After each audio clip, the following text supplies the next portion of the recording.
കാണൂ പരസ്യരഹിതമായ ഏറ്റവും പുതിയ എപ്പിസോഡുകൾ. ജീവൻ നിലനിർത്താൻ അനുഗ്രഹിച്ചവൻ സത്യങ്ങൾ തെളിയിക്കാതെ അദ്ദേഹത്തെ ഈ ഭൂമിയിൽ നിന്നും കൊണ്ടുപോകില്ല.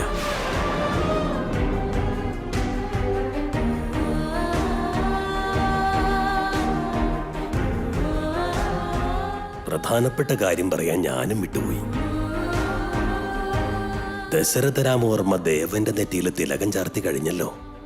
അതുകൊണ്ട് മാത്രം അധികാരങ്ങൾ ഏറ്റെടുക്കുന്ന ചടങ്ങുകൾ പൂർണ്ണമായി എന്ന് കരുതണ്ട.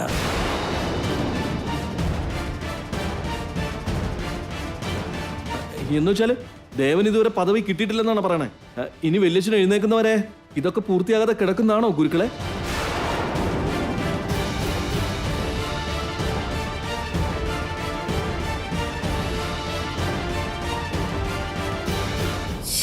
കാള പെറ്റെന്ന് കേൾക്കുമ്പോ കയറെടുത്തോളും. ഈ സ്വഭാവമല്ലേ നിന്റെ എല്ലാ പ്രശ്നത്തിനും കാരണം?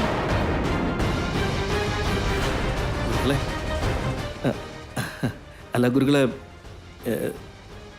ദേവന് വല്യച്ഛൻ അത്രയേറെ പ്രതീക്ഷയോടെ ആവില്ലേ തിലകം ചാർത്തി കൊടുത്തിട്ടുണ്ടാവുക. ഇപ്പം അത് പോരാന്ന് പറഞ്ഞാ എന്താ ചെയ്യാന്ന് ഓർത്തു പോയതാ ഞാൻ. ആദ്യം ഞാൻ പറയാൻ വന്നത് മുഴുവൻ കേൾക്കുക. കൗസല്യാമ്മേ,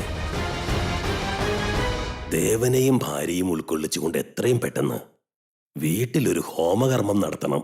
അത് പൂർത്തിയാക്കിയാലേ ദേവൻ അധികാരം സ്വീകരിക്കാൻ അർഹനാകും. നാളെ തന്നെ ഹോമത്തിനുള്ള ഏർപ്പാടുകൾ നടത്തിക്കൊള്ളൂ. തീർച്ചയായും ഗുരുക്കളെ. ഒരു കാര്യം മറക്കരുത്, ഭാര്യയും ഭർത്താവും ഒന്നിച്ചു തന്നെ വേണം ഈ ഹോമത്തിനിരിക്കാൻ. ഞാൻ നോക്കിക്കോളാം ഗുരുക്കളെ. സമസ്ത സമംഗളാദി പ്രാപ്തിരസ്തു. ഇറങ്ങട്ടെ ഞാൻ.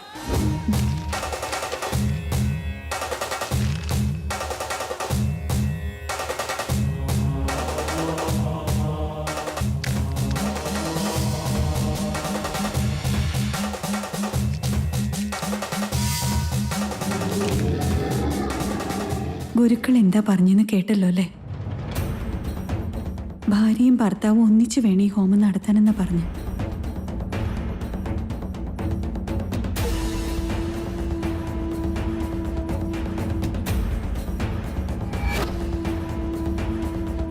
രണ്ടുപേരും എന്താ മിണ്ടാത്തെ? അത് പിന്നെ ഭാര്യയും ഭർത്താവും എന്ന് പറഞ്ഞപ്പോ അത് ഏത് രീതിയിലാണെന്ന് ഓർത്ത് കാണും.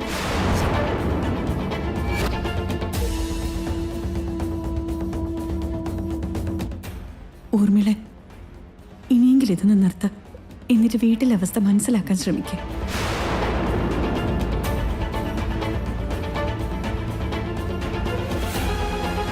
വിനിയ, ഹോമത്തിന്റെ ഒരുക്കങ്ങളൊക്കെ നടത്ത. ഞാൻ നോക്കിക്കൊള്ളാം.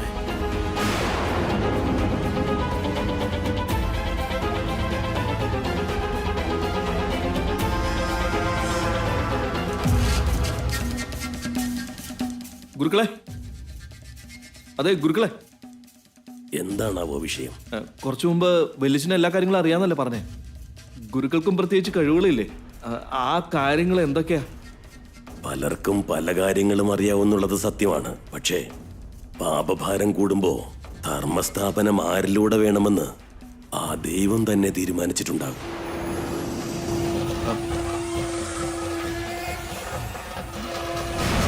ഇങ്ങേരിതെന്താ പറഞ്ഞു? കാര്യം അറിയാവുന്ന ഇല്ലെന്നോ?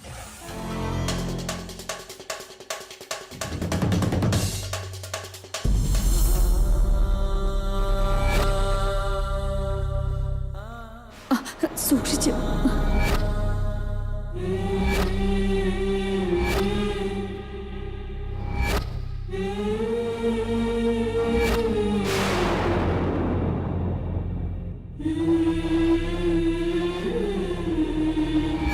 ഇനി എഴുന്നേറ്റിരിക്കാനും മിണ്ടാനും സ്വന്തം ദിനചര്യകൾ ചെയ്യാനും ഒന്നും ഇദ്ദേഹത്തിന് സാധിച്ചു വരില്ല. ഇനിയും ഇയാളുടെ ജീവിതത്തിൽ എന്തെങ്കിലും അത്ഭുതം നടന്നല്ലാതെ ഈ അവസ്ഥയിൽ നിന്ന് മാറ്റം ഉണ്ടാവില്ല.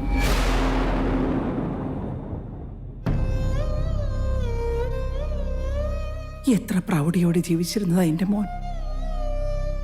അവന്റെ അവസ്ഥ കാണുമ്പോൾ സഹിക്കാൻ പറ്റുന്നില്ല. നമ്മൾ എന്ത് പാപം ചെയ്തിട്ടാ കൗസല്യ?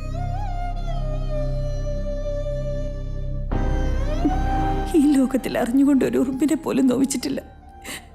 എന്നിട്ടും എന്നെ എന്തിനെങ്ങനെ ശിക്ഷിക്കുന്നത്? എന്റെ കഷ്ടകാലം. ഇതൊന്നും അമ്മയുടെ കഷ്ടകാലായിട്ട് കാണരുത്. അച്ഛനെ തിരിച്ചു കിട്ടിയത് എന്റെ അമ്മയുടെ ഭാഗ്യം കൊണ്ടാ. ഗുരുക്കള് പറഞ്ഞതല്ല അമ്മ കേട്ടതല്ലേ, എന്നിട്ട് ഇങ്ങനെ നിരാശപ്പെട്ടാൽ എങ്ങനെയാ?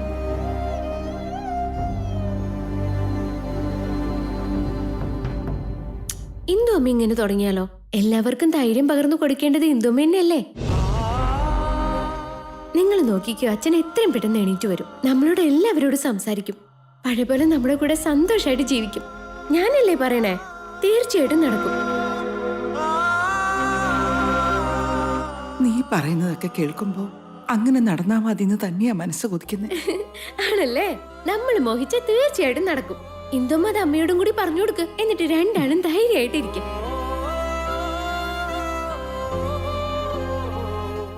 എന്നാലേ ഞാൻ രണ്ടാൾക്കും ഒരു കാപ്പി എടുത്തിട്ട് വരട്ടെ. എന്റെ കാപ്പിക്ക് നല്ല രുചിയാന്നല്ലേ പറയാറ്? ശരി.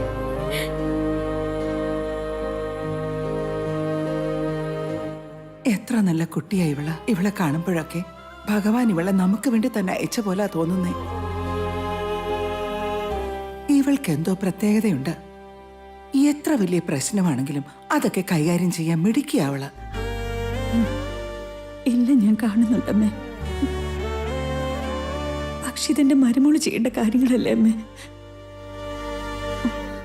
അല്ല, എന്റെ മരുമോൾ എന്താ ചെയ്യുന്ന അമ്മേ? ഇവിടെ വന്നപ്പോ തൊട്ട് അവള് ഉത്തരവാദിത്വത്തോടെ ഒന്നും ചെയ്തിട്ടില്ല.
അയ്യോ, എടാ വിടറാ.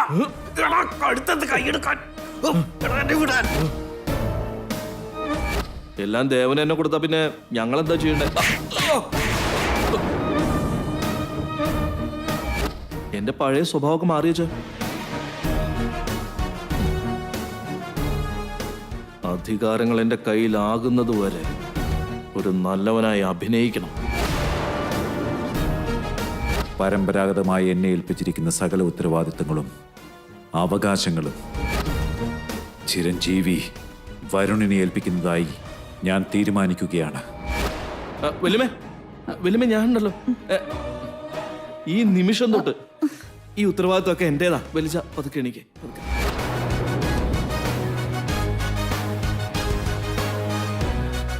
എന്തു പറ്റി ചെറിയച്ച?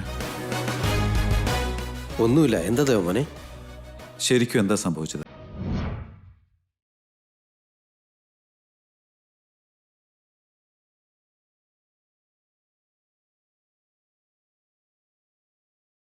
എന്നോട് തുറന്നു പറയ്.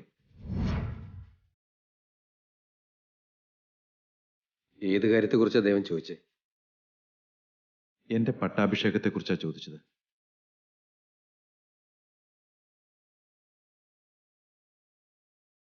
തലേദിവസം എനിക്ക് യോഗ്യതയില്ലെന്ന് പറഞ്ഞ് ആ പദവിയിലേക്ക് വരുണേട്ടനെ തെരഞ്ഞെടുത്തത് അച്ഛൻ തന്നെയല്ലേ? എന്നിട്ട് നേരം വെളുത്തപ്പോഴേക്കും തീരുമാനം എന്തുകൊണ്ട് മാറി?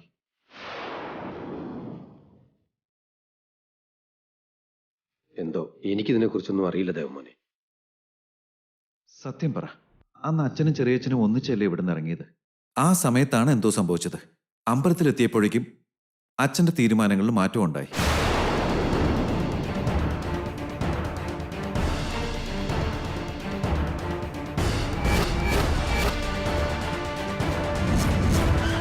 എന്താ നിങ്ങൾ ഈ പറയുന്നത്? അമ്പലത്തിൽ വന്ന ഉടനെ അച്ഛൻ എന്തൊക്കെയോ പറയണമെന്നുണ്ടായിരുന്നു. ആദ്യം നീ സത്യം അറിയണം. അമ്മയെ അറിയണം. മോനെ ദേവ കേക്കടാ, നീയും ഈ സത്യങ്ങളൊക്കെ അറിയണം.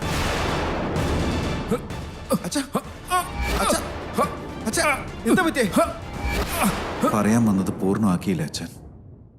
അന്ന് വരുന്ന വഴിക്ക് എന്താ സംഭവിച്ചത്?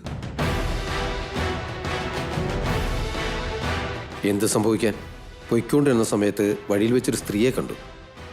അമ്പലത്തിൽ നടന്നൊന്നും സത്യമല്ലെന്നും ആരോ മനഃപൂർവ്വം ചതിക്കുകയാണെന്നും പറഞ്ഞു.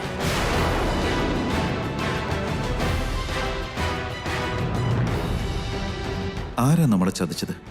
അതാരാണെന്ന് പറയും മുമ്പ് ഒരു ഫോൺ വന്നില്ല. എന്താ നിങ്ങൾ ഈ പറയുന്നത്? ആ ഫോണിൽ സംസാരിച്ചതിന് ശേഷം ഏട്ടന്റെ തീരുമാനങ്ങൾക്ക് മാറ്റമുണ്ടായി.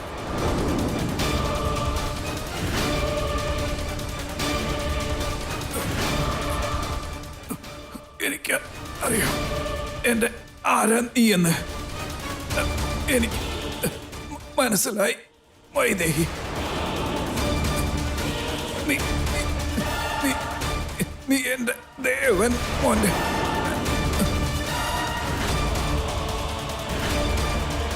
അപ്പോ ഞങ്ങള് രണ്ടുപേരും ഭാര്യ ഭർത്താക്കന്മാരാണെന്ന് ആ ഫോണിൽ ആരോ അച്ഛനോട് പറഞ്ഞിരിക്കുന്നു.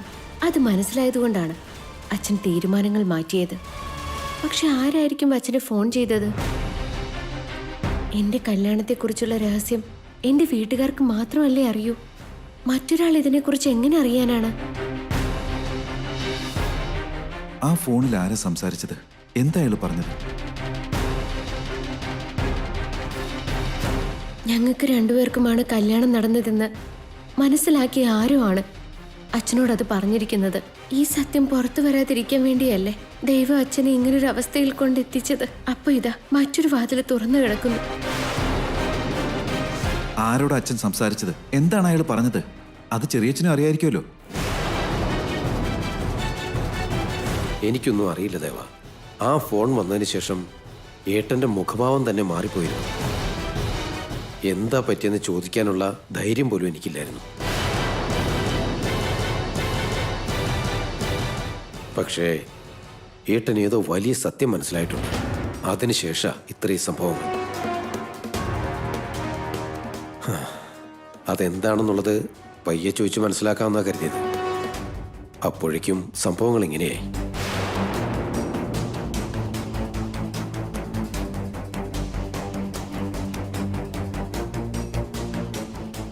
മോനെ ദേവ, ആരെന്ത് പറഞ്ഞാലും അത് നല്ലതിന് തന്നെ ആയിരുന്നില്ലേ?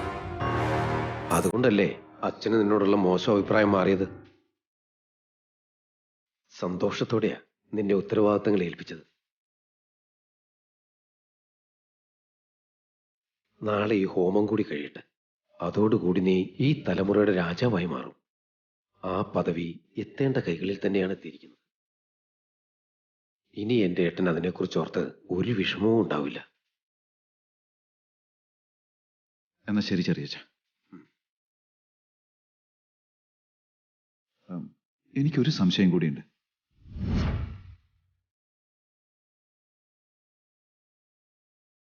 രാത്രി എഗ്രിമെന്റ് എഴുതിയത് ചെറിയച്ഛനല്ലേ? വരണേട്ടന്റെ പേരിലാണ് എഴുതിയതും.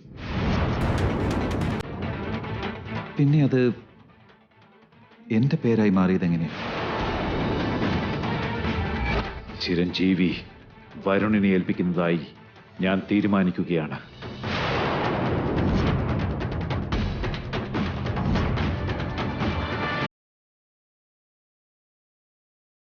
എനിക്കൊന്നും വ്യക്തമായിട്ട് അറിയില്ല ദേവ. ചെറിയച്ഛ, അതെഴുതിയത് ചെറിയച്ഛനാ. അതിനുശേഷം അത് സൂക്ഷിക്കാൻ പറഞ്ഞതും ചെറിയച്ഛനോട് തന്നെയാണ്.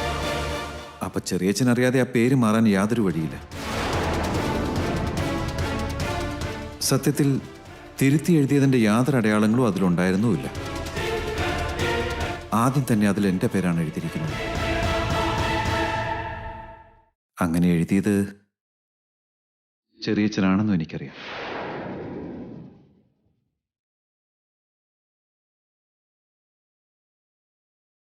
സത്യം പറ ചെറിയച്ഛ.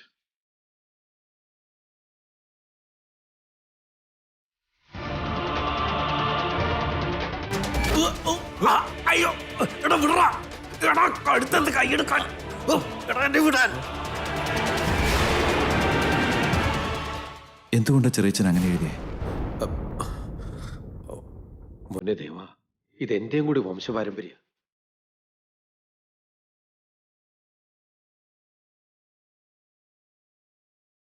എന്റെ ഏട്ടനെ പോലെ തന്നെ ഞങ്ങളുടെ വംശപാരമ്പര്യം യോഗ്യനായ ഒരുവന്റെ കയ്യിൽ എത്തണമെന്നുള്ളത് എന്റെയും കൂടി വാശിയാണെന്ന് കൂട്ടിക്കോ.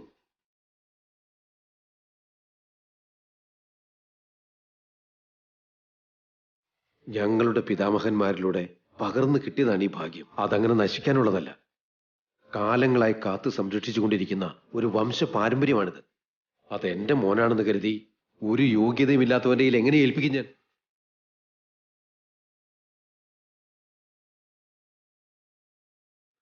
നിന്നെക്കുറിച്ച് എനിക്ക് നല്ലവണ്ണം അറിയാടാ. നീ സർവ്വയോഗ്യതയുള്ളവനാ. പക്ഷേ എന്ത് കാരണം കൊണ്ടാണ് എന്റെ ഏട്ടൻ നിന്നെ തെറ്റിദ്ധരിച്ചെന്ന് എനിക്കറിയില്ല. പക്ഷേ ആ ധാരണ മാറുമെന്ന് എനിക്ക് ഉറപ്പുണ്ടായിരുന്നു. അതുകൊണ്ടാണ് ഞാൻ നിന്റെ പേരെഴുതിയത്. എത്ര വലിയൊരു ഉത്തരവാദിത്വമാണ് എൻ്റെ തോളിലേറ്റി തന്നിരിക്കുന്നത്. ഇനി അങ്ങോട്ട് കൈപിടിച്ച് നടത്താൻ എൻ്റെ കൂടെ എൻ്റെ അച്ഛനും ഉണ്ടാവില്ല. ഏതെങ്കിലും ഒരു ചുവട് പിഴച്ചാൽ എല്ലാം തീരും. എനിക്ക് നല്ല ഭയം ഉണ്ടായിരുന്നു ചെറിയച്ഛ.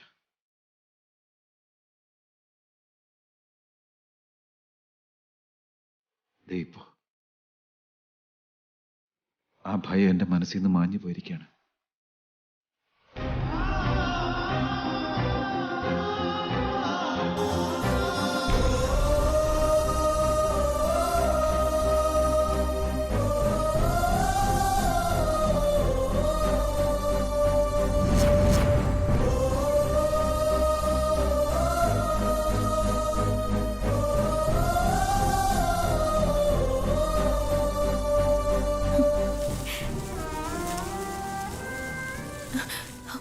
അയ്യോ,